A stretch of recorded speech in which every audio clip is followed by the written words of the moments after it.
والصلاة والسلام على من لا نبي بعده أما بعد فأعوذ بالله من الشيطان الرجيم بسم الله الرحمن الرحيم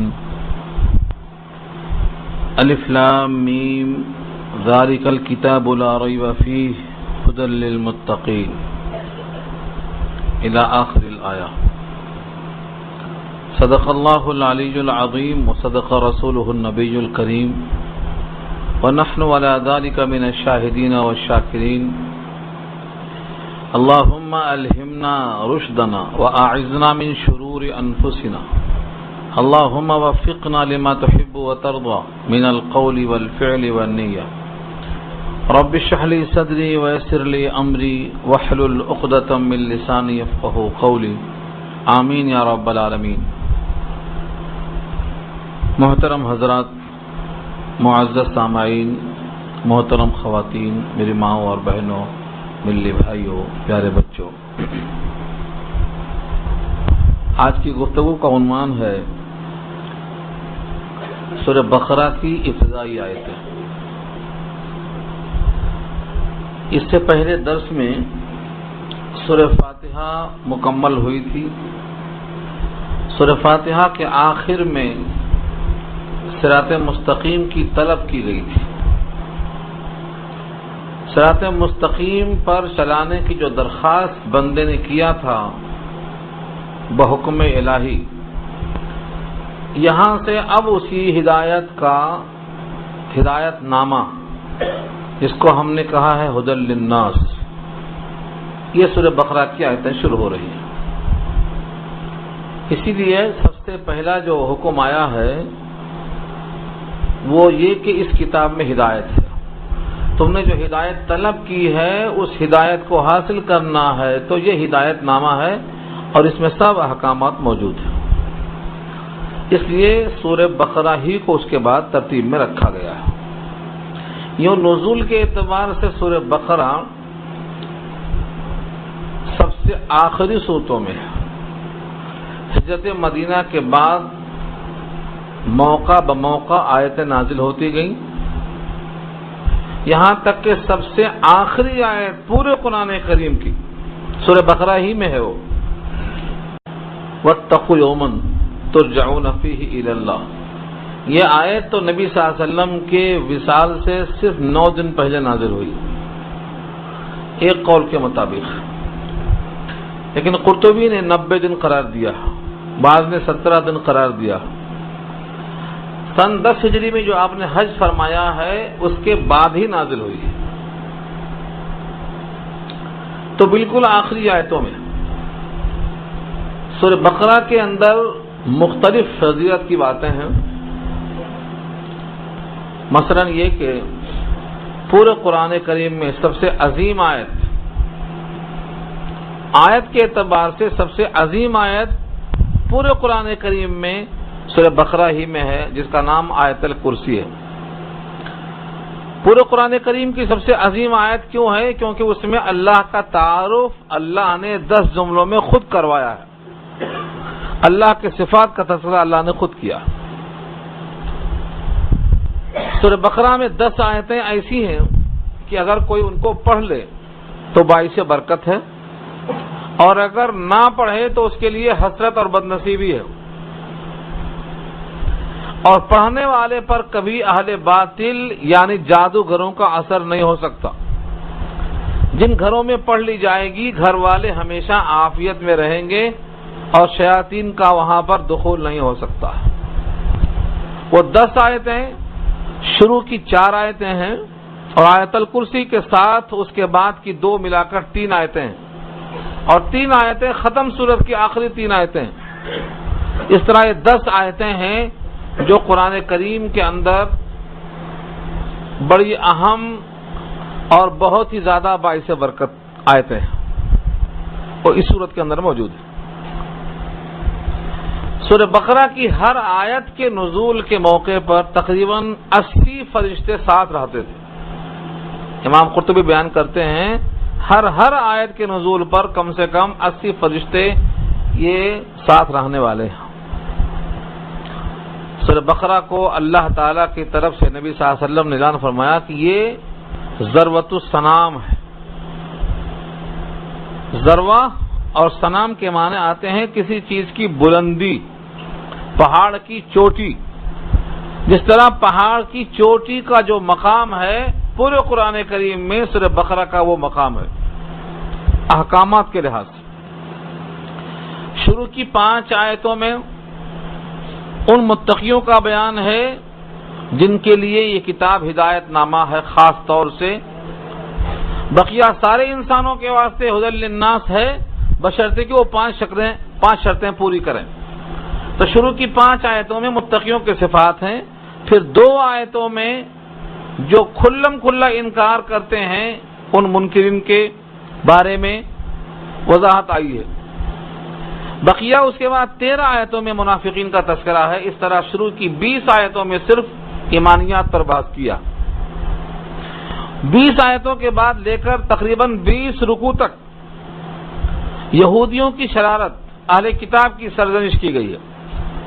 پھر آخر کے 20 رکوع میں اللہ تعالیٰ نے اس امت کی اصلاح کے لیے عبادات، معاملات، اخلاقیات، معاشرت اور گھریلو تمام احکامات کا تذکرہ کیا گیا ہے۔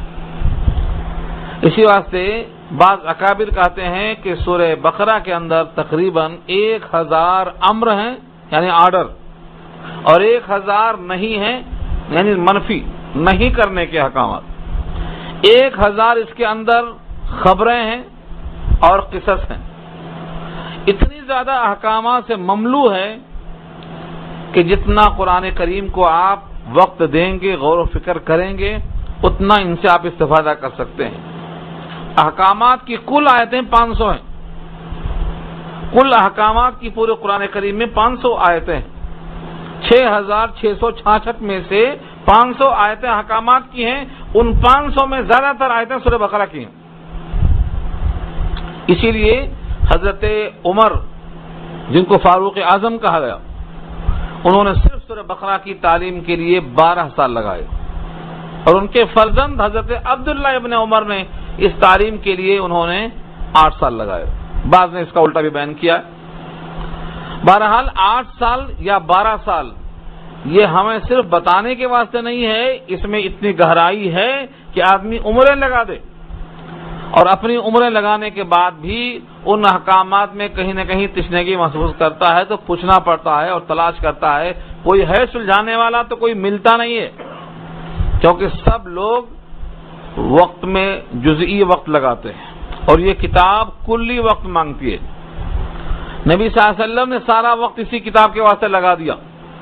ابو بکر صدیق کا جب زمانہ آیا تو کاروبار کرنے چلے، کپڑا لے کر بیچنے کے واسطے چلے، تو ان کا ہاتھ پکڑ لیا عمر فاروق نے، کہا یہ کام آپ کریں گے تو یہ کام کون کرے گا؟ تو وقتیہ طور پر ان کو روک دیا عمر فاروق نے اور کہا نہیں، آپ یہ امت کے کام کیجیے۔ تو جمع قرآن اور اس کی تفصیل یہ کوئی آسان اور معمولی کام نہیں ہے۔ ہاں، سرسری آیتیں جس میں نصیحتیں ہیں، عبرتیں ہیں، ضرب الامثال ہیں، حکایتیں ہیں، ان کو آپ پڑھ کے سمجھ سکتے ہیں، لیکن جو احکامات کی آیتیں ہیں ان کے واسطے آپ کو وقت دینا پڑے گا۔ اتنا آسانی سمجھ میں نہیں آتی ہیں وہ، کیونکہ تھوڑے تھوڑے شرطوں کے ساتھ مسائل بدلتے رہتے ہیں۔ تو خیر یہ تمہیدی بات تھی تاکہ اس سورت کے بارے میں آپ کو خاکہ معلوم ہو جائے کہ اس میں کل 40 رکوع ہیں، آخر کے 20 رکوع میں احکامات آئیں گے، اور شروع کے 20 رکوع میں سے 18 رکوع میں تقریباً یہودیوں کی شرارتوں کا ذکر آئے گا، اور شروع کے 2 رکوع میں ایمانیات کی بحث آئے گی۔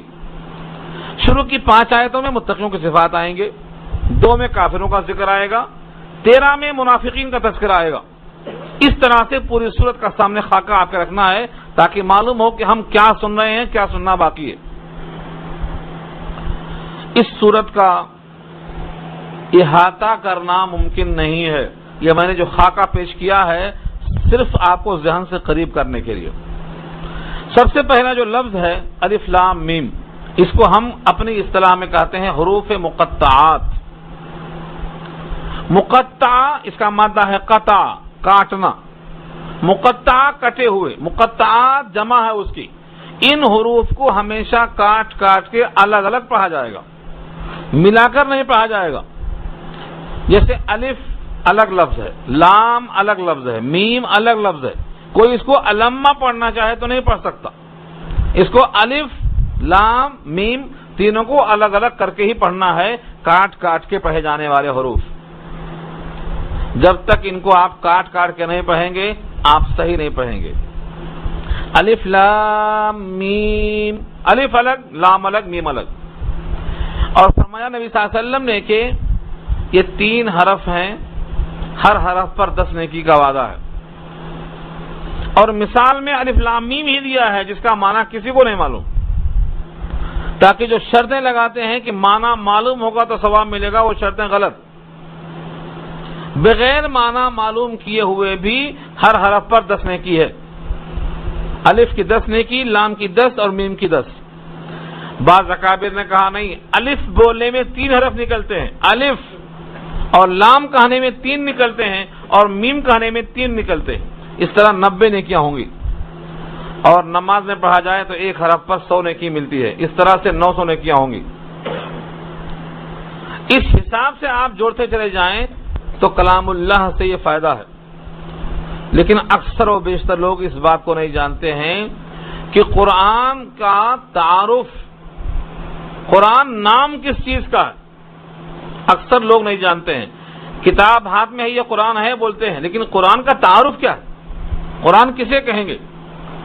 بعض لوگ اردو کا کلام لیتے ہیں جس میں عربی الفاظ نہیں ہوتے، کہتے ہیں یہ قرآن مجید ہے، صرف اس میں اردو ہے، اردو کی آیتیں ہیں، جیسا روشن چراغ ہے تو کہتے ہیں یہ قرآن ہے، حالانکہ اس میں عربی کا ایک لفظ نہیں ہے، اور قرآن پورا نازل ہوا عربی میں۔ تو ایک تعریف قرآن کریم کی طے کرنا ہے نا آپ کو کہ قرآن کہتے کسے ہیں، قرآن کا ڈیفینیشن کیا ہے آخر آپ کے دماغ میں، کس کو کہیں گے قرآن کریم؟ قرآن صرف معنی کا نام ہے یا صرف لفظوں کا نام ہے؟ اگر صرف لفظوں کا نام ہے تو آپ جو نماز میں پڑھتے ہیں یہ قرآن ہے، اور اگر صرف معنی کا نام ہے تو ترجمہ کلام پاک جو اردو میں ہے وہ بھی کلام پاک ہے۔ لیکن نہیں، ائمہ اور مفسرین نزدیک متفق علیہ بات یہ ہے کہ قرآن النظم والمعنی جمیعاً دونوں کا نام ہے، النظم والمعنی جمیعاً یعنی الفاظ کا مجموعہ اور اس کے معنی، ان دونوں کا مجموعہ قرآن کہلاتا ہے، تنہا الفاظ قرآن نہیں ہے، تنہا معنی قرآن نہیں ہے۔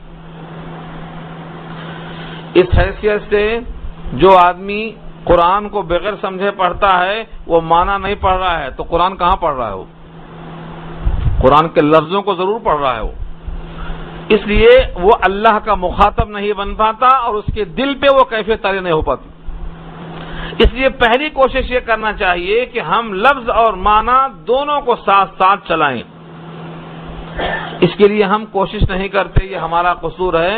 یہ نہیں کہا جا سکتا ہے کہ قرآن سمجھ میں نہیں آئے گا، کیونکہ ہم آپ کے سامنے موجود ہیں، ہم اجمی النسل ہیں، گاؤں کے پیدا ہونے والے ہیں، گاؤں سے شہر میں آنا یہ بھی بہت بڑی بات ہے۔ آپ کے سامنے نمونہ ہے، آپ جس لفظ کے معنی کو پوچھنا چاہیں پوچھ سکتے ہیں، کیوں؟ رٹنے سے یاد ہوتا ہے، دماغ دیا ہے اللہ نے۔ قرآن کریم کے الفاظ زیادہ نہیں ہیں، اس میں تکرار زیادہ ہے، جیسے میں نے پہلے عرض کیا تھا کہ 80,000 حروف ہیں، 80,000 کلمات ہیں، لیکن اگر تکرار نکال دی جائے تو صرف 2,000 بچتے ہیں، اس میں سے 500 تو اردو میں استعمال ہے، تو 1500 کے واسطے کیا مشکل ہے؟ ہم کوشش نہیں کریں گے اور کہیں گے یہ مشکل ہے، یاد نہیں ہو رہا ہے، یاد نہیں ہو رہا نہیں، ہم نے یاد نہیں کیا، ہم نے توجہ نہیں کیا، ہم نے اس کو وہ مقام نہیں دیا جو ہم کو دینا چاہیے تھا۔ ہم نے دنیا میں اپنے رزق کا انتظام خود کرنا چاہا، جبکہ رزاق نے کہا یہ انتظام میں کر چکا ہوں، اللہ نے کہا یہ میں کر چکا ہوں انتظام، تمہیں کرنے کی ضرورت نہیں ہے۔ تو یہ ساری آیتیں آپ کے سامنے آئیں گی، تو الف لام میم کا معنی سمجھ میں نہیں آئے گا آپ کو، یہ حروف مقطعات ہیں، ان کو ایسے ہی پڑھنا۔ بعض نے کہا ہے کہ یہ اللہ نے نبی کو بتایا ہے لیکن یہ راز ہے، ظاہر نہیں کرنے کا حکم ہے۔ بعض نے کہا یہ صرف اللہ کو معلوم ہے، صرف تحدی اور چیلنج کے لیے کہ جس لفظ کے معنی تم سب مل کر بتا نہیں سکتے وہ ایک شخص تنہا اس کو بنا کر کیسے لا سکتا ہے؟ تمہارا یہ الزام غلط ہے، یہ انسان نے گڑھ کر پیش کیا ہے۔ اور کلام الہی نہیں ہے، تمہارا یہ الزام باطل۔ اگر ایک انسان بنا سکتا ہے تو سارے انسان مل کر اس کے معنی بتا سکتے ہیں، لیکن آج تک یہ چیلنج باقی ہے اور قیامت تک باقی رہے گا۔ دوسرا لفظ ہے ذالک الکتاب لا ریب فیہ۔ ذالک اس میں اشارہ ہے، ذالک مانے وہ۔ ہم نے جو کتاب تقسیم کی ہے صفحہ 11 پہ یہ لفظ آیا ہے ذالک، صفحہ 11 پہ، مگر ذالک کے معنی وہاں وہ لکھنا ہے، وہ وہاں مس پرنٹ ہے، صحیح کر لینا آپ لوگ۔ صفحہ 11 پہ ذالک مانے وہ، یہاں وہی لفظ ہے۔ اس میں اشارہ بعید کہلاتا ہے، دور کے لیے وہ،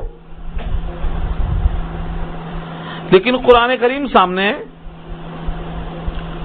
ہونا تھا حاذل کتاب، یہ کتاب، ترجمہ یہی کیا گیا ہے اس کتاب میں، اور لکھا ہے ذالک، اس میں اشارہ بعید دور کے لیے۔ اس کا جواب 2-3 قسم کا دیا گیا ہے۔ پہلا تو یہ کہ تم نے جو اللہ سے ہدایت مانگی ہے، اہدنا الصراط المستقیم، ہم کو صراط مستقیم چاہیے اور گمراہوں کا راستہ نہیں چاہیے، مغضوب علیہم کا راستہ نہیں چاہیے۔ تم نے جو دماغ میں اپنے صراط مستقیم مانگا ہے وہ صراط مستقیم یہ وہی کتاب ہے، تو گویا ذالکہ سے اشارہ اسی مضمون کی طرف ہے۔ یہ وہ کتاب ہے جو تمہارے دماغ میں سوال موجود ہے کہ ہمیں ہدایت نامہ چاہیے۔ اور دوسرا مضمون یہ دیا ہے کہ یہ کتاب اصل جو ہے لوح محفوظ میں ہے، بندے کے ہاتھ میں اصل قرآن نہیں ہے، یہ تو قرآن کا نسخہ ہے جو اس کی نقل ہے، چاہے وہ چمڑے پہ لکھی جائے جیسا لکھا صحابہ نے، ہڈی پہ لکھی جائے صحابہ نے لکھا، کھجور کی شاخوں پہ لکھی جائے صحابہ نے لکھا، اس وقت کاغذ نہیں تھے، آج کاغذ پہ لکھی گئی، پھر کل کمپیوٹر پہ آ گئی، آئندہ اور کہیں بھی آ سکتی ہے، یہ کہیں بھی منتقل ہو جائے، یہ اس کی نقل ہے، اصل کتاب جو ہے وہ لوح محفوظ میں ہے، تو اشارہ ہے یہ جو کتاب آپ کے سامنے ہے یہ وہی کتاب ہے جو وہاں منقول ہے۔ ذالک الکتاب، کتاب تو ہر جو بھی کتاب ہے، کتاب مانے مکتوب، لکھا ہوا، کسی کا لکھا ہو، انسان بھی لکھتا ہے، بہت سے لوگ لکھتے ہیں، ہر ایک کتاب کو کتاب ہی کہا جائے گا، لیکن یہاں خاص کتاب بتانا مقصود ہے تو ال داخل کیا، ال کے معنی خاص، تو ذالک الکتاب یہ وہ خاص کتاب ہے، لا ریب فیہ جس میں کوئی شک نہیں۔ لا نفی کے معنی میں آتا ہے، اس کو ہم اپنی اصطلاح میں کہتے ہیں لا نفی جنس، ریب کی کوئی شکل یہاں نہیں ہے، ریب کی کوئی جنس یہاں پر نہیں ہے، جتنی شک کی قسمیں ہیں ان میں سے کوئی فرد کی یہاں گنجائش نہیں ہے۔ ریب کے معنی شک، اور لا ریب اس میں شک نہیں۔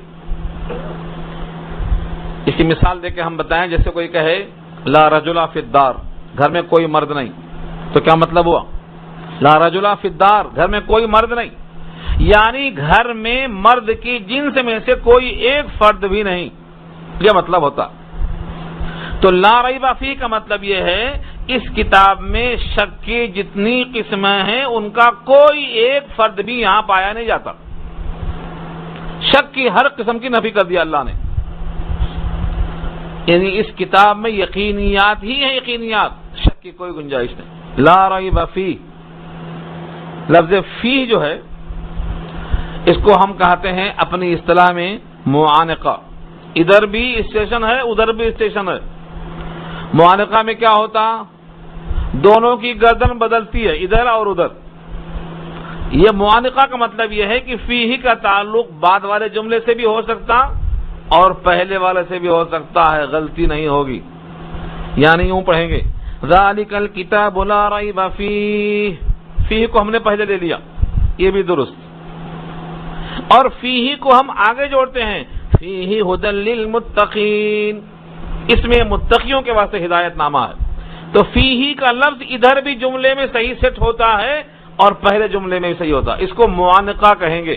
پورے قرآن کریم میں جہاں جہاں ایسا ہوتا ہے شروع میں 3 نقطے اس کے آگے باشے ہوتے ہیں، یہ کئی مقامات پر ملے گا آپ کو، اس سے پہلے 3 نقطے، اس کے بعد 3 نقطے، یہ علامت ہے کہ یہ لفظ معانقہ ہے، اس کا تعلق پیچھے سے بھی آگے سے بھی آ سکتا ہے۔ اور معنی میں خرابی نہیں پیدا ہوگی. اس لفظ کو موانقہ کہیں گے, نشان کو. لا ریب فیہ, اس کتاب میں کوئی شک نہیں, یعنی شک کی کوئی گنجائش نہیں. شک یقین کی ضد ہے. یقین ہے تو شک نہیں, اور شک ہے تو یقین نہیں. اس کتاب پر ایمان لانا ہے, یعنی اس کو جاننا اور ماننا ہے. اس کو ہم جانتے بھی مانتے بھی اور پھر شک بھی باقی رہے تو یہ دونوں جمع نہیں ہو سکتا. رات اور دن دونوں جمع نہیں ہو سکتے. روشنی بھی ہے, اندھیرا بھی ہے, دھوپ بھی ہے, چھاؤں بھی ہے, کالا بھی ہے, گورا بھی ہے. اجتماعی ضدین محال ہے. جب اس کتاب میں شک نہیں ہے تبھی تو آپ یقین کریں گے اس کے اوپر, اور کتاب میں اگر شک ہے تو پھر آپ کا یقین, شک اور یقین جمع نہیں ہو سکتا. اللہ فرماتے ہیں اس کتاب میں ہدایت ہے. ہدن, ہدن کیا ہے؟ یہ مصدر ہے جس کے معنی ہدایت, رہنمائی. کس کے لیے؟ متقین, متقیوں کے لیے. فیہ ہدن للمتقین, اس میں متقیوں کے واسطے رہنمائی ہے. متقیوں کے واسطے جب رہنمائی ہے تو ایک شخص جب متقی بن گیا تو رہنمائی اس کو مل گئی. اب مزید کس بات کی درخواست کرتا ہے ہر رکعت میں؟ کیونکہ ہدایت کے درجات ہیں. جس طرح چھت پر جانے کے لیے کئی سیڑھیاں ہیں, کوئی پہلی پہ ہے, کوئی چوتھی پہ ہے. چھت پر کوئی نہیں پہنچا ابھی. چھت پر کون پہنچا؟ جس کی وفات ایمان پر ہو گئی اور نامہ اعمال دائنے ہاتھ میں آ گیا اور جنت کا پروانہ مل گیا, چھت پر پہنچ گیا, وہ منزل آ گئی اس کو. تب تک سب راستے میں. جب تک جنت کا اعلان اس کے حق میں نہ ہو جائے سب منزلیں طے کر رہے ہیں. کوئی شخص نہیں کہہ سکتا ہے کہ اب مجھے اہدنا الصراط المستقیم کی ضرورت نہیں. ہمیشہ ضرورت ہے. ہر ولی, ہر نبی کتنے ہی مقام تک پہنچ جائیں ان پر یہ واجب ہے کہ ہر رکعت میں یہ لفظ کہیں یا سنیں. امام ہے تو کہیں گے, مقتدی ہے تو سنیں گے. اس کے بغیر نماز ناقص ہوگی. طلب ضرورت. یہ منزل ابھی نہیں آئی. ہر انسان جس درجے میں ہے وہاں وہ محتاج ہے اگلے درجے کی. ہدایت کے درجات کتنے ہیں یہ تو اللہ کو معلوم ہے, لیکن اتنی بات طے ہے کہ ہدایت کا لیول کئی ہے. جو ایمان ابراہیم علیہ السلام کا تھا وہ ابراہیم ہم کو ان کے ایمان کے برابر ہم نہیں ہو سکتے. ابراہیم علیہ السلام کو آنکھوں سے زیادہ اللہ کے وعدوں پہ یقین تھا. ہم آنکھوں پہ یقین کر کے بیٹھے ہیں, حالانکہ یقین آنکھوں سے زیادہ اللہ کے وعدوں پہ ہونا چاہیے, کیونکہ وہ شخص سے پاک ہے اور آنکھوں کا دیکھنا غلط ہو سکتا. یہ شخص سے پاک نہیں, یقینیات میں سے نہیں ہے, یہ بدن کا جو بھی حصہ ہے. تو ہدایت کے درجات بہت ہیں. جو بندہ جس درجے پہ ہے اگلا درجہ چاہتا ہے. یہاں تک کہ اگر کوئی کفر میں ہے, شرک میں ہے, تو اس کو کون سا درجہ چاہیے؟ ایمان میں داخلے کا. ایمان میں کوئی آ گیا ہے تو اللہ تعالی کی طرف اس کے قلب کے میلان کا وہ محتاج ہے جب تک یقینیات اس کو حاصل نہ ہو جائے. ہر آدمی نماز میں یہی کہتا ہے اہدنا الصراط المستقیم, کہ ہم جس مقام پہ ہیں ہمیں اس سے اگلا مرحلہ چاہیے. یہاں تک کہ اللہ سے اتنی قربت ہو جائے کہ بندہ اللہ کو اپنے سے اتنا قریب سمجھے کہ دنیا میں کوئی اس سے بڑھ کر قریب نہیں ہے. ہم سمجھتے ہم سے ہماری بیوی قریب ہے, ہمارے بیٹے قریب ہیں, ہمارے والد قریب ہیں, ہمارے دوست قریب ہیں, ہم سے فلاں صاحب بہت قریب ہیں. سب کی قربت کا احساس ہے, ہم سے ہمارے اللہ بہت قریب ہیں. اس کا احساس جب تک نہ ہو جائے وہ محتاج ہے. اس کو کہتے ہیں استحضار رب, رب کو حاضر پانا. مصیبت آئی, ارے فلانے آؤ بچاؤ, فلانے کو آواز دیتا ہے, اپنا رب وہاں نظر نہیں آیا. تو یہ کیا ہے؟ یہ کمزوری ہے. جب تک بندہ سب کو بھول نہ جائے. ایک بیٹا باپ کو کیوں پکارتا ہے؟ اس کو یہ معلوم ہے کہ رے میرے والد میری حاجتیں پوری کریں گے, تو وہ اپنے باپ کو پکارتا ہے. اگر بندے کو ایسا معلوم ہو جائے کہ میری حاجتیں میرا رب پوری کرتا ہے تو وہ ہر معاملے میں رب کو پکارے گا. تو رب کو جب تک نہ پکارے, استحضار رب نہ ہو جائے, تحصیل رب جب تک نہ ہو جائے, یعنی بندے کو رب حاصل ہو جائے، بندہ عامل ہو اور شیخ کامل ہو اور مرضی مولا شامل ہو، تب جا کے اللہ حاصل ہو، اللہ کو حاصل کرنا ہے۔ یہ درجات ہیں ہدایت کے۔ جب اتنا قرب آ جائے کہ اپنی ذات کو سب سے قریب اللہ کے محسوس کرے تو وہ ہدایت کا مقام آیا۔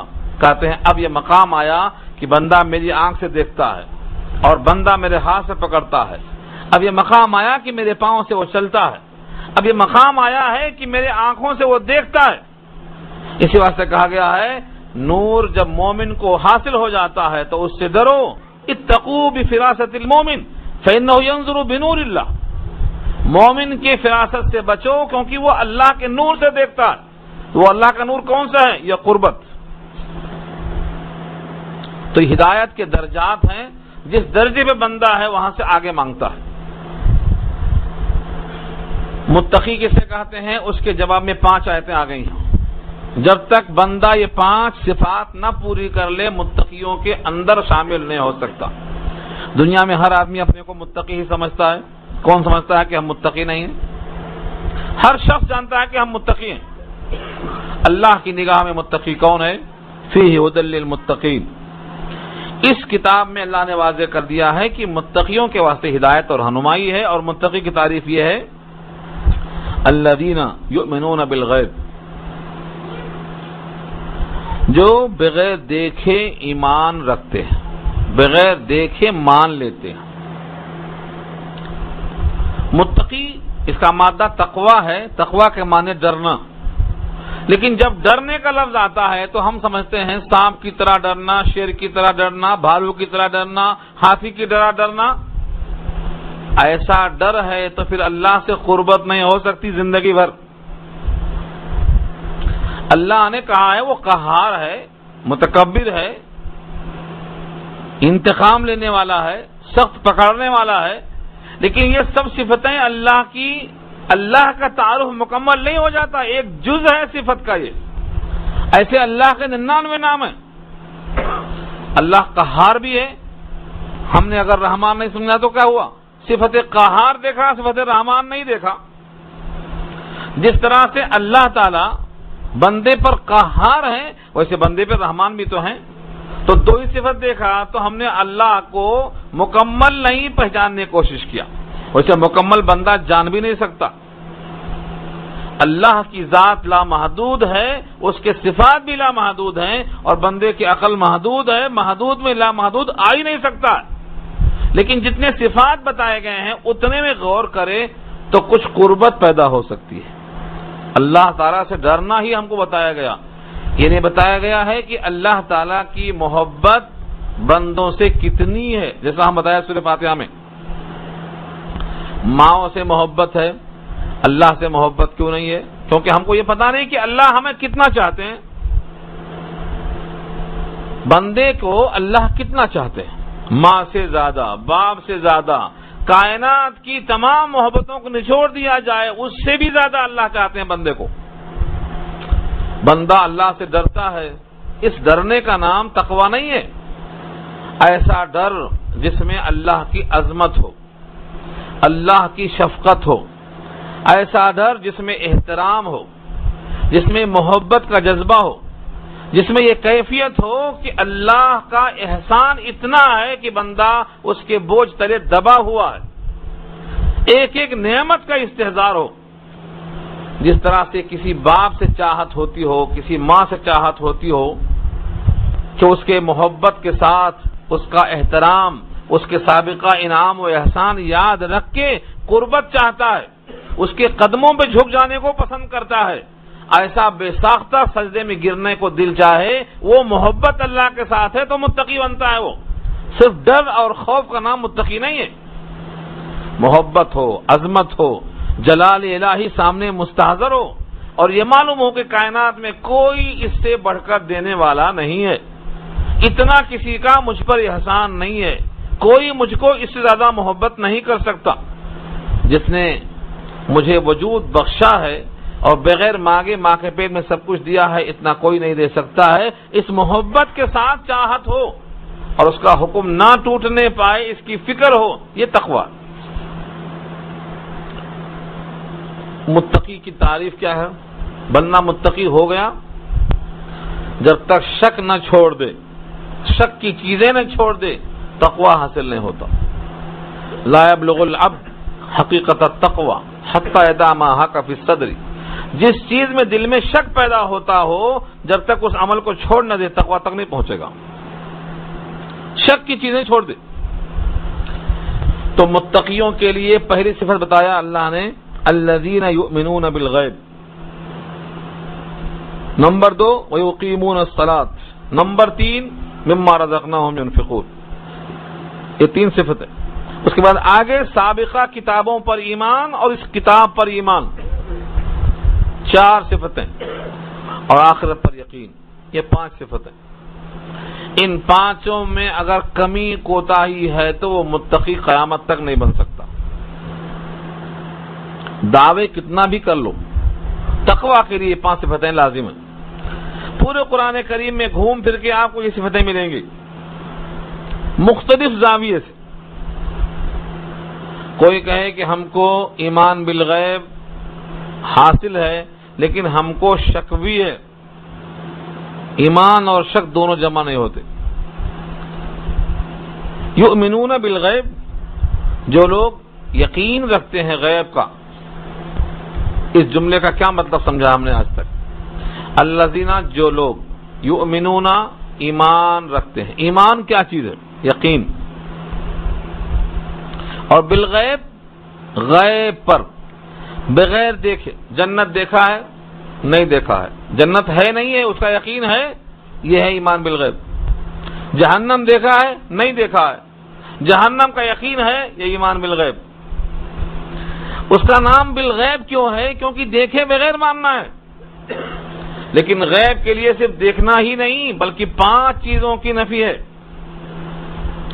انسان کے اندر جو عقل ہے، حواس خمسہ ہیں، ان میں کسی چیز کی گرفت میں وہ نہ آئے، نہ زبان سے چکھ کر معلوم ہو کہ میٹھا کڑوا کھٹا ہے، نہ ناک سے سونگھ کر معلوم ہو کہ خوشبو اور بدبو ہے، نہ آنکھ سے دیکھ کر معلوم ہو کہ اس کا رنگ ڈھنگ کیسا ہے، نہ کان سے سن کر معلوم ہو کہ اس میں مٹھاس ہے کہ کرختگی ہے، نہ ہاتھوں سے چھو کر معلوم ہو، یعنی قوت ذائقہ نہیں، قوت شامہ نہیں، قوت باصرہ نہیں، قوت سامعہ نہیں، قوت لامسہ نہیں، ان 5 قوتوں میں وہ گرفت میں نہیں آتا ہے پھر بھی مان لینا، اس کو غیب کہتے ہیں۔ آپ نے دیکھا ہے تو شہادت ہو گئی، چکھا ہے تو ذائقہ ہو گیا، میں نے چکھ کر دیکھا ہے، چھو کر دیکھا ہے تو ایمان بالغیب کہاں ہوا؟ چھو کر دیکھا ہے تو ہاتھوں سے محسوس کیا آپ نے، اس احساس سے آپ کو یقین پیدا ہو رہا ہے۔ یہ یقینیات میں محسوسات، زبان سے چکھ کر ذائقہ، آنکھ سے دیکھ کر بصارت، ان چیزوں سے آپ نے اگر دیکھا ہے تو آپ نے اپنے حواس پر یقین کیا، اپنی قوت مدرکہ اور خمسہ پہ آپ نے بھروسہ کیا۔ ان 5 کی گرفت میں نہ آئے پھر بھی ماننا، فرشتوں کو ماننا بغیر دیکھے، بغیر چھوئے، بغیر چکھے۔ ہاں، کسی نے دیکھا ہے آج تک؟ فرشتے کو ماننا، روح کو ماننا، جنت کو ماننا، جہنم کو ماننا، ایسے ہی اللہ کے ذات و صفات کو ماننا بغیر دیکھے ہوئے۔ بندہ کہے گا ہم مانیں کیوں؟ کیسے مانیں ہم؟ بھئی آدمی کو مطمئن کرنے کے لیے ایک تو کہتے ہیں کہ مان لو اور یقین کے ساتھ مان لو، شک نہ ہو اس کے اندر ہو، اتنا یقین کے ساتھ کیسے مان لیں؟ اس کے لیے پورا قرآن آپ کو دعوت دیتا ہے غور و فکر کی، اپنی ذات میں غور کرو سر سے پاؤں تک، اور کائنات میں غور کرو، 2 ہی جگہ۔ اپنے جسم میں غور کرو، اللہ کا وجود سمجھ میں آئے گا، اور کائنات میں غور کرو، اس کا بنانے والا سمجھ میں آئے گا۔ سنریہم آیاتنا فی الآفاق وفی انفسہم، 25واں پارہ، پہلا رکوع ختم ہو رہا ہے، وہاں یہ آیت ملے گی آپ کو۔ ہم تم کو دکھائیں گے ہماری نشانیاں، جن کو دیکھ کر تم پہچان لو گے ہمیں، تمہاری ذات میں دکھائیں گے، تمہارے اطراف، تمہارے عالم میں دکھائیں گے۔ ان چیزوں کو دیکھ کر اللہ کی ذات و صفات کو مان لینا، یہ ایمان بالغیب کہلاتا ہے۔ ایمان اور اسلام دو چیزیں الگ الگ ہیں۔ ایمان شروع ہوتا ہے قلب سے اور اسلام شروع ہوتا ہے اعضاء اور جوارح سے۔ اسلام کے معنی اطاعت کرنا، کھڑا ہے یہ اسلام ہے، رکوع میں گیا یہ اسلام ہے، سجدے میں گیا یہ اسلام ہے۔ اسلام کے معنی اطاعت، اعضاء سے کسی کی بات تسلیم کر لینا، اس کو اسلام کہتے ہیں، ظاہری اطاعت۔ اور ایمان کہتے ہیں دل میں یقین۔ تو مبدا ایمان کا قلب ہے اور مبدا اسلام کا ہاتھ اور پیر ہیں، اعضاء اور جوارح ہیں، لیکن ایک دوسرے کے ساتھ تلازم ہے، لازمی ہے دونوں کے ساتھ۔ یعنی قلب سے ایمان چلتا ہے، اعضاء پر ظاہر ہوتا ہے، اور اسلام اعضاء سے چلتا ہے اور قلب میں اترتا ہے۔ جب دونوں میں توافق ہو جاتا ہے تو یہ بندہ مومن کامل کہلاتا ہے۔ اور قلب میں ایمان ہے، اوپر ظاہر نہیں ہوتا ہے تو یہ فاسق کہلاتا ہے۔ اوپر سے اسلام ظاہر ہے، قلب میں ایمان نہیں ہے تو منافق کہلاتا ہے، اور نیچے اندر اوپر دونوں آؤٹ ہے تو کافر کہلاتا ہے۔ اندر قلب میں ایمان ہے اور اس کے اعضاء اس کی گواہی دیتے ہیں تو یہ مومن کامل کہلاتا ہے۔ اس کی تشریح بہت طویل ہے، ہم نے ایک مثال دے کے بتایا۔ آپ کے سامنے ایک درخت زمین پہ لگ گیا، آپ کی آنکھیں بولتی ہیں کہ یہ زمین میں لگ گیا۔ اس کی علامت اور شہادت یہ ہوتی ہے کہ اس کے پتے ہرے بھرے ہیں، شاخیں اس کی معلوم ہوتا ہے کہ تربتر ہے، پھول بھی آ رہا ہے، پتا بھی آ رہا ہے۔ یہ علامت ہے کہ زمین میں لگ چکا ہے۔ ایسے فرمایا نبی صلی اللہ علیہ وسلم نے، جب قلب میں ایمان بیٹھ جاتا ہے تو اس جسم سے، جیسے وہاں ڈالیوں پہ پتے آئے تھے، اس جسم سے اللہ کی اطاعت پیدا ہوتی ہے، نمازیں پیدا ہوتی ہیں، روزہ پیدا ہوتا ہے، حج پیدا ہوتا ہے، ذکر پیدا ہوتا ہے، اخلاق پیدا ہوتے ہیں۔ اور اگر یہ سب چیزیں نہیں ہیں تو آپ کیا سمجھتے ہیں؟ درخت زمین میں لگا ہی نہیں، خشک ہو گیا، نہ پتے ہیں، نہ پھول ہے، نہ پھل ہے۔ تو جب ایمان قلب میں بس جاتا ہے تو لازمی طور پر بندے کے اعمال میں، اخلاق میں درستگی پیدا ہوتی ہے۔ تو ایمان کا مبدا قلب ہے، ایمان شروع ہوتا ہے قلب سے اور اعضاء پہ ختم، اور اسلام شروع ہوتا ہے اعضاء سے اور قلب تک پہنچ کر مکمل ہو جاتا ہے۔ علامہ انور شاہ کشمیری فرمایا کرتے تھے کہ دونوں کا راستہ شروع ہونے کا الگ ہے، لیکن دونوں آ کر اکٹھا مکمل ہو جاتے ہیں۔ اب یہاں سے فرق معلوم کرو۔ بسا اوقات ایسا ہوتا ہے کہ آدمی اسلام پہ عمل کرتا ہے، یعنی اعضائے ظاہرہ سے اطاعت کرتا ہے، لیکن قلب میں ایمان اترتا نہیں ہے قیامت تک۔ تو وہ کیا رہ جاتا ہے؟ وہ اوپر سے اسلام دکھاتا رہ جاتا ہے زندگی بھر، دل میں ایمان نہیں اترتا۔ یہ قرآن نے گواہی دی ہے، سورہ حجرات پارہ 26۔ اللہ فرماتے ہیں دیہاتی لوگ آئے، ان دیہاتیوں نے کہا کہ ہم ایمان لے آئے، ہمارے قلب میں یقین آ گیا۔ اللہ نے کہا تمہارے دل میں ابھی ایمان نہیں آیا ہے، تمہارے دل کو میں دیکھ کے بتا رہا ہوں۔ تم یہ کہہ سکتے ہو کہ ہم اسلام میں داخل ہو گئے، لیکن اسلام تمہارے دل میں بھی داخل نہیں ہوا۔ قالت الاعراب آمنا قل لم تؤمنوا ولكن قولوا اسلمنا ولما يدخل الايمان في قلوبكم۔ یہ اس کا ترجمہ ہے جو میں نے بتایا۔ ابھی تک ایمان تمہارے دل میں داخل نہیں ہوا، تم اسلام میں داخل ہوئے، اسلمنا بول سکتے ہو، آمنا نہیں بول سکتے ہو۔ اس کا مطلب کیا ہوا؟ بہت سے لوگ مسلم ہیں لیکن مومن نہیں ہیں، بہت سے لوگ مسلم ہیں لیکن وہ مومن نہیں ہیں۔ ہاں، جو مومن ہوتا ہے وہ مسلم ضرور ہوتا ہے، ہر مومن مسلم ہوتا ہے لیکن ہر مسلم مومن نہیں ہوتا۔ ہم اس کو مثال دیا کرتے ہیں، ہر کوا کالا ہوتا ہے لیکن ہر کالی چیز کوا نہیں ہوتی. ہر کوا کالا ہوتا ہے لیکن ہر کالی چیز کوا نہیں ہوتی. تو ہر مومن مسلم ہوتا ہے لیکن ہر مسلم مومن نہیں ہوتا ہے. بعض مومن ہوتا ہے بعض نہیں ہوتا، منافق ہو جاتا. تو ظاہری اطاعت کو دیکھ کر مسلمان ہونے کا فیصلہ کرنے کا حکم دیا ہے، لیکن اس کے دل میں ایمان ہے نہیں ہے، یہ ترازو صرف اللہ کے پاس ہے. البتہ نبی صلی اللہ علیہ وسلم نے 4 علامت بتائی ہیں. یہ 4 علامتیں ہیں، ان کو دیکھ کے تم پہچان سکتے ہو کہ اس کے دل میں ایمان ابھی بسا ہے کہ نہیں بسا ہے. 4 مانے 4. 4 من کن فی، 4 صفتیں جس میں پائی جائیں. کانا منافقا خالصا، وہ منافق ہے پکا. اذا اؤتمن خان، واذا عاهد غدر، واذا خاصم فجر، واذا حدث كذب. 4 امانت میں خیانت کرے، اور جب عہد کرے تو خلاف ورزی کرے، اور جب بات کرے تو جھوٹ بولے، اور جب جھگڑے کی نوبت آئے تو گالی گلوچ سے اتر جائے. یہ 4 صفتیں ہیں تو پکا منافق ہے، جس میں کوئی شبہ کی گنجائش نہیں ہے. نبی کی ترازو ہے یہ. اور اگر اس میں 4 صفتیں نہیں ہیں بلکہ 2 ہی ہیں تو آدھا منافق ہے. 1 ہے تو 1/4 ہے، اور 3 ہے تو 3/4 ہے. یہ سب تقسیم حضور نے بتایا. یہ 4 علامتیں ہیں جن سے معلوم ہو جاتا ہے کہ اس میں نفاق ہے، ابھی ایمان نہیں آیا. ویسے منافق حضور کے ساتھ جنگوں میں تھے، حضور کے ساتھ نمازوں میں تھے، حضور کی محفل میں تھے، اپنے اسلام کو ظاہر کرتے تھے لیکن دل میں ان کے ایمان نہیں تھا.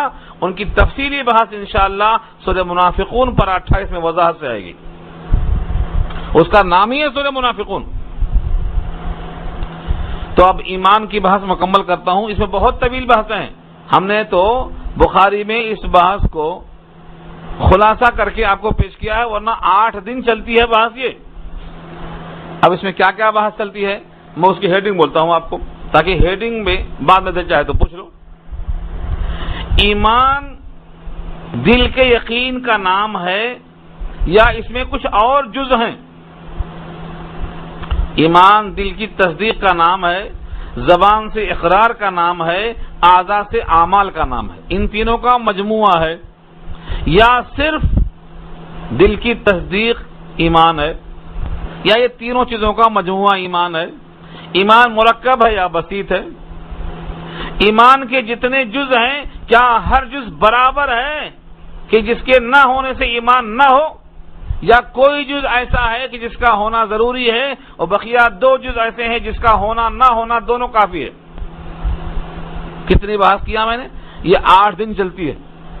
پھر جو کہتے ہیں ایمان مرکب ہے ان کی 8 آیتیں دلیل میں ہیں، اور جو کہتے ہیں ایمان بسیط ہے صرف دل کے یقین کا نام ہے ان کی 18 آیتیں ہیں. ان 18 آیتوں کو پیش کیا تو 2 ہفتہ چلتا کم سے کم. مگر یہ عوام کے لیے کافی نہیں ہے. عوام کے واسطے اتنا کافی ہے کہ ایمان کا مبدا قلب ہے، یہاں سے شروع ہوتا ہے. اگر ایمان ہے تو اعمال ظاہر ہوتے ہیں، بس یہ کافی ہے. اب دل سے اپنے فیصلہ کر کے پوچھیں کہ دل میں یقین ہے یا شک. شک اور یقین دونوں جمع نہیں ہو سکتے. تو اس کتاب میں ایمان لانے کا شرط رکھا اللہ نے. پہلی شرط ہے ہدایت متقی کے لیے کہ وہ بغیر دیکھے یقین کرے. بغیر دیکھی چیزوں پر بندے کو یقین کرنا پڑتا ہے. بہت سی ایسی چیزیں، اس کے واسطے اتنی بحث کافی ہے. نمبر 2، وَيُقِيمُونَ الصَّلَاةَ، اور نماز قائم کرتے ہیں. نماز قائم کرتے ہیں. نماز کا قیام کیا ہے؟ جب دل چاہا پڑھ لیا، جب چاہا نہیں پڑھا، نہیں. نماز کے قیام کی اہم شرط یہ ہے کہ بالغ ہونے سے لے کر مرنے کے دن تک ہر 5 نمازوں کو پڑھتا رہے. جماعت سے پڑھنا زیادہ عمدہ ہے، وقت پر پڑھنا قضا کرنے سے عمدہ ہے. قضا ہو جائے تو تاخیر کرنے سے جلدی پڑھنا عمدہ ہے۔ نمازیں اللہ کا حق ہیں، کسی کو حق نہیں ہے کہ وہ اللہ کا حق معاف کر دے، اللہ ہی معاف کریں گے۔ اور اللہ کے رسول نے فرمایا ہے توبہ کرنے سے نماز معاف نہیں ہوگی، نماز کا کفارہ تو نماز ہی سے ادا ہوتا، لا کفارۃ لہا الا ذاک۔ لہذا اس دھوکے میں نہ آئے کہ توبہ کرنے کے معاف ہو جائے گی، نماز تو نماز پڑھنے سے ہی ساقط ہوگی۔ یہ جو فرض آپ کے ذمہ ہے اللہ نے کیا ہے، اور اللہ کا فرض ہم اور تم کیسے معاف کر سکتے؟ دنیا کا کوئی انسان کیسے معاف کر سکتا ہے؟ جب نبی نے نمازیں قضا کی ہیں تو ہم تم کدھر ہیں؟ غزوہ خندق میں حضور نے 3 نمازیں قضا کی ہیں۔ کیوں؟ کیونکہ حضور کو بھی توبہ سے معاف نہیں ہوتی، قضا کرنا ہی ہے۔ اب کوئی کہے کہ 3 تک قضا کر سکتے، 8 ہو گئی تو قضا نہیں کر سکتے، یہ اجتہاد ہے اور بے عقلی کی بات ہے۔ کون سی حدیث اور کون سی آیت ہے کہ 3 تک قضا کر سکتے اور 8 ہو گئی تو قضا نہیں کر سکتے، معاف ہو گئی؟ کوئی روایت نہیں، کوئی حدیث نہیں۔ یہ ایسی بات ہے، ایسی منطق ہے کہ بے علم کے لوگ اجتہاد کرنے بیٹھ گئے۔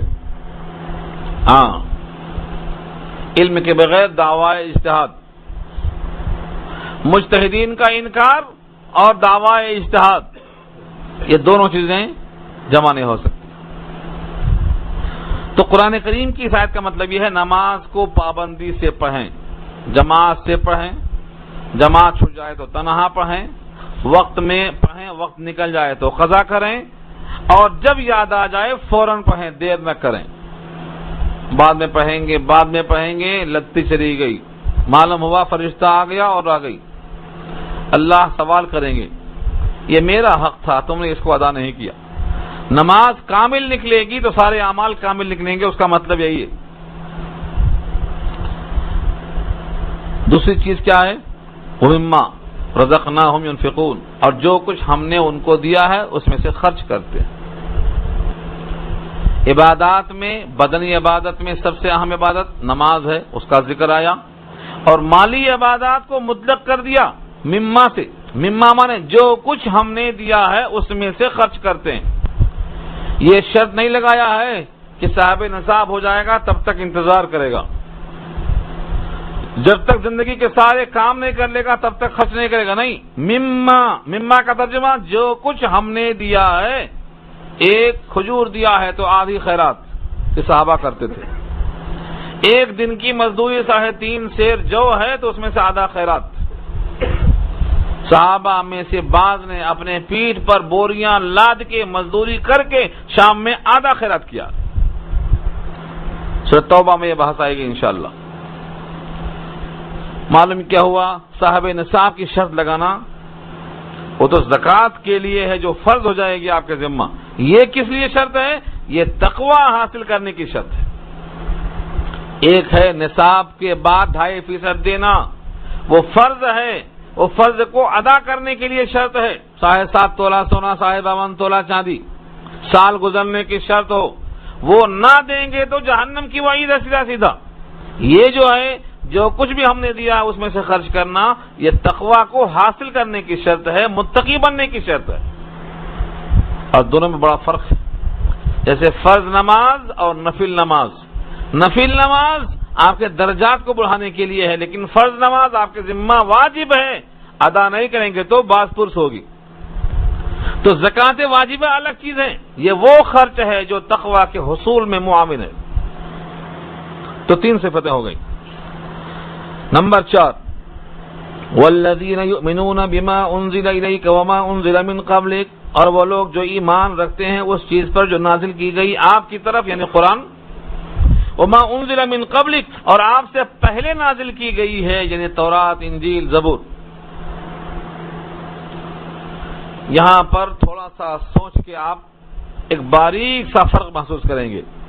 جو کتابیں پہلے نازل ہوئیں ان پر بھی ایمان کہ وہ اللہ کی طرف سے تھیں اور حق پر تھیں، اور اب جو کتاب نازل ہے اس پر بھی ایمان، لیکن واجب العمل یہ قرآن ہے، اس قرآن نے سابقہ کتابوں کو کینسل کر دیا ہے، عمل کے اعتبار سے منسوخ کر دیا ہے۔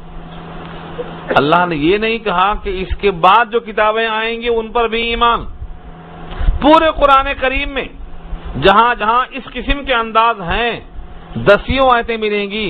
سابقہ کتابوں پر ایمان کا ذکر ہے، قرآن کے بعد کسی کتاب کے آنے کا ذکر نہیں ہے. یہ اس بات کی دلیل ہے کہ اب کوئی کتاب نہیں اور کوئی صاحب کتاب نہیں اور کوئی نبی اور رسول نہیں پورے قرآن کریم میں. جہاں جہاں بھی آیا ہے من قبل کے الفاظ آئے، آپ سے پہلے، آپ سے پہلے.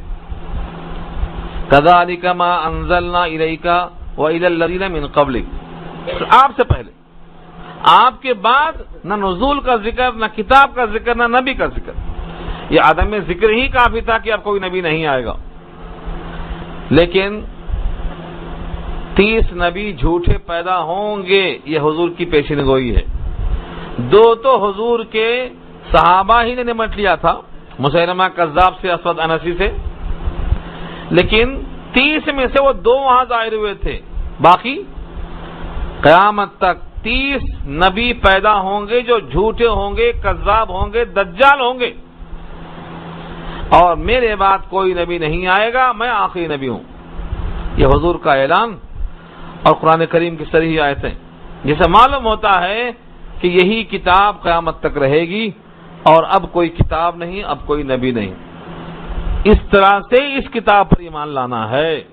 سابقہ کتابوں کو اس طرح سے ماننا ہے کہ وہ سچ تھی، حق تھی، لیکن اب قرآن نے ان پر عمل کرنے کو کینسل کر دیا اور منسوخ کر دیا ہے. واجب العمل صرف قرآن رہ گیا. آخری صفت ہے وبالآخرۃ ہم یوقنون، اور وہ آخرت پر یقین رکھتے ہیں. یہ نہیں کہا یؤمنون، وبالآخرۃ ہم یؤمنون نہیں کہا. کیا فرمایا؟ وبالآخرۃ ہم یوقنون. یقین کے معنی یقین. یقین کہتے ہیں، یقین شک کی ضد ہے، اور ایمان کی ضد کیا آتی ہے؟ کذب. تصدیق ہے تو ایمان اور انکار ہے تو کذب. اللہ نے یہاں پر یوقنون کا حق واضح کر دیا کہ آخرت کا یقین ہو. یقین کا مطلب کیا ہوتا ہے؟ اس میں کوئی شک اور تردد کی گنجائش نہ ہو. یہ 5واں جو مرحلہ ہے آخری، آخرت پر یقین، بیشتر لوگوں کا مسئلہ یہاں آ کے پیچیدہ ہے. دنیا کا کوئی قانون اس یقین کے ساتھ مقابلہ نہیں کر سکتا. کسی بندے کا آخرت پر یقین ہے، یعنی مرنے کے بعد پھر زندہ ہوں گا، قبروں سے اٹھایا جاؤں گا، نامہ اعمال تولے جائیں گے، داہنے ہاتھ میں آئے تو جنت ملے گی اور بائیں ہاتھ میں آئے تو جہنم ملے گا. پل صراط حق ہے، جنت حق ہے، جہنم حق ہے. یہ تمام چیزوں کا یقین، یہ ہے آخرت. سب کا جو ہوگا میرا بھی وہی ہوگا، یہ یقین نہیں ہے. سب جہاں جا رہے ہیں وہیں ہم بھی جا رہے ہیں، یہ یقین نہیں ہے. قبر میں نبی صلی اللہ علیہ وسلم کو دکھایا جائے گا اور پوچھا جائے گا ما تقول لهذا الرجل الذي بعث فيكم، تمہارا کیا خیال ہے اس ذات کے بارے میں جو تمہیں بھیجے گئے تھے؟ تو جو آپ کی اتباع کرتا رہے گا وہ سمجھ جائے گا ھذا نبینا، کہے گا ھذا نبینا، یہ ہمارے نبی ہیں. لیکن جو آدمی اطاعت نہیں کرتا تھا، شک میں تھا، وہ کہے گا ہاں لا ادری، میں وہی کہتا رہا جو لوگ کہتے رہے، مجھے نہیں معلوم صحیح کیا ہے. تو لوگ کیا کہہ رہے ہیں یہ ہمیں مطلب نہیں ہے، قرآن کیا کہہ رہا ہے ہمیں یہ دیکھنا ہے. لوگ کیا کہہ رہے ہیں ہمیں اس سے مطلب نہیں. آخرت کا مطلب یہ ہے کہ ہماری ابھی منزل نہیں ہے. دنیا میں پوری دنیا قبضہ کر لو، ایک ملک نہیں سارے ملکوں پہ قبضہ کر لو، مگر ٹھکانہ یہ نہیں بن سکتا. یہ مسافر خانہ ہے، یہ منزل نہیں ہے، سفرگاہ ہے، گزرگاہ ہے. اس منزل پر ہم ابھی ہیں کہ ابھی اس کے بعد سفر جاری ہے. ماں کے پیٹ میں تھے وہ بھی ابتدا نہیں تھی، باپ کی صلب میں تھے وہ بھی ابتدا نہیں تھی، زمین کے ذروں میں تھے وہ بھی ابتدا نہیں تھی، آدم کی صلب میں تھے وہ بھی ابتدا نہیں تھی.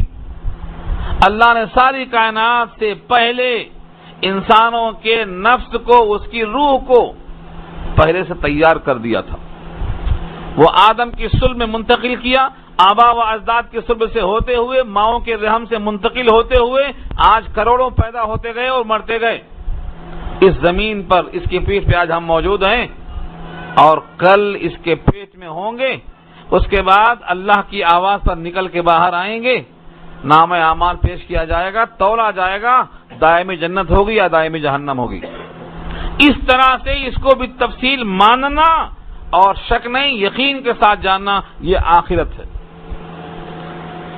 جس کو اپنے حساب کا یقین ہو وہ معاملے میں گڑبڑ نہیں کرے گا، جس کو مرنے کا یقین ہو وہ بے تکا ہنسے گا نہیں، جس کو قبر کا یقین ہو وہ لوگوں کا مذاق نہیں اڑائے گا، جس کو اپنے اعمال کی فکر ہو وہ دوسروں پر ہاتھ نہیں اٹھائے گا۔ انگلیاں کب اٹھاتا ہے آدمی؟ جب خود سے غافل ہو۔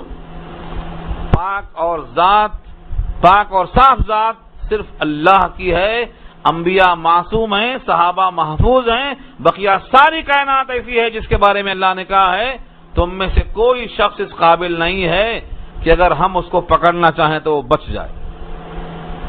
کوئی فرد قیامت تک جتنے پیدا ہونے والے ہیں اس میں کوئی معصوم نہیں، معصوم انبیاء ہیں اور صحابہ محفوظ ہیں اور فرشتوں میں خطا کرنے کی طاقت نہیں ہے، بقیہ سارے انسان، زمین پر چلنے والا ہر فرد بشر، اللہ فرماتے ہیں اگر ہم پکڑنا چاہیں تو زمین پر ایک نہیں بچے گا۔ سورہ سبا کی آخری آیت ہے، یہی مضمون سورہ نحل کا بھی ہے، وَلَوْ يُؤَاخِذُ اللَّهُ النَّاسَ بِمَا كَسَبُوا مَا تَرَكَ عَلَىٰ ظَهْرِهَا مِن دَابَّةٍ۔ تو آخرت کا یقین اگر پیدا ہو جائے تو آدمی اپنے اعمال کی فکر کرے گا، دوسروں کی فکر نہیں کرے گا۔ دوسروں پر ہنسنا، دوسروں کا مذاق کرنا، دوسروں کا طنز کرنا، دوسروں کو حقیر سمجھنا، یہ سب اسی وقت ہوتا ہے جب بندہ آخرت پر یقین نہیں رکھتا ہے۔ ورنہ ہنسنے کی فرصت ہے، جو وقت آپ کو ملا ہے یہ غنیمت ہے۔ ایک صحابی کہتے ہیں اگر مجھے معلوم ہو جائے، بخاری میں روایت کتاب العلم میں ہے، میرے گردن پہ تلوار رکھی ہے سمسامہ، اور مجھے اتنا وقت مل جائے کہ میں زبان سے ایک کلمہ علم کا نکال کر پہنچا سکتا ہوں تو میں تلوار سے گردن کٹنے کا انتظار نہیں کروں گا، ایک کلمہ زبان سے نکال کر پہنچا کے رہوں گا۔ کیوں؟ ان کو معلوم تھا کہ یہی ہمارا سرمایہ ہے، یہ ہمارا سرمایہ ہے، ہمارا جو وقت گزر جا رہا ہے ہمارا سرمایہ چلا جا رہا ہے، اور ایک وقت ایسا آ جائے گا کہ ہم کو بھی چارپائی پہ لٹا کر لوگ لے جائیں گے۔ کہاں لے جائیں گے؟ جہاں بہتوں کو ہم لے کے گئے، جس کندھے پہ ہم نے بہتوں کو پہنچایا ہے ہم کو بھی لوگ اپنے کندھوں پر اسی منزل تک منتقل کرنے والے ہیں۔ جب وہ وقت آ جائے گا تب محسوس ہوگا کہ ہم نے بہت ٹائم ضائع کیا، مذاق کرنے میں وقت ضائع کیا، ہنسنے میں وقت ضائع کیا، ہم نے اپنے زندگی کے قیمتی اوقات کو یہاں وہاں بیٹھ کر ضائع کر دیا، کاش کہ ہم نے اس کا صحیح استعمال کیا ہوتا، ایک ایک زندگی کے سانس پر ہم کو اجر مل سکتا تھا۔ دونوں حسرت کریں گے، مومن بھی حسرت کرے گا کاش اور نیکیاں کی ہوتی، اور کافر کرے گا حسرت کاش کی ایمان لے آئے ہوتے۔ اسی واسطے اس کا نام یوم الحسرت ہے۔ وَأَنذِرْهُمْ يَوْمَ الْحَسْرَةِ، قیامت کا نام یوم الحسرت رکھا اللہ نے، تو اس کا یقین پیدا ہونا آدمی کو ضروری ہے۔ تو متقی کون؟ جس میں ایمان بالغیب ہو، یعنی بغیر محسوسات کے، بلا حواس خمسہ کے اللہ کو، اللہ کے صفات کو، اللہ کے وعدوں وعیدوں کو، فرشتوں کو، جنت کو، جہنم کو، سب کو مانتا ہو۔ نمبر 2، نماز قائم کرتا ہو بلوغ سے لے کر مرنے کے دن تک۔ نمبر 3، جو کچھ بھی اللہ نے دیا ہے اللہ کا دیا سمجھ کر اس میں سے خرچ کرتا رہے، میرا ہے مت سمجھے، کیونکہ رزق نہ مانے جو کچھ ہم نے اس کو دیا ہے۔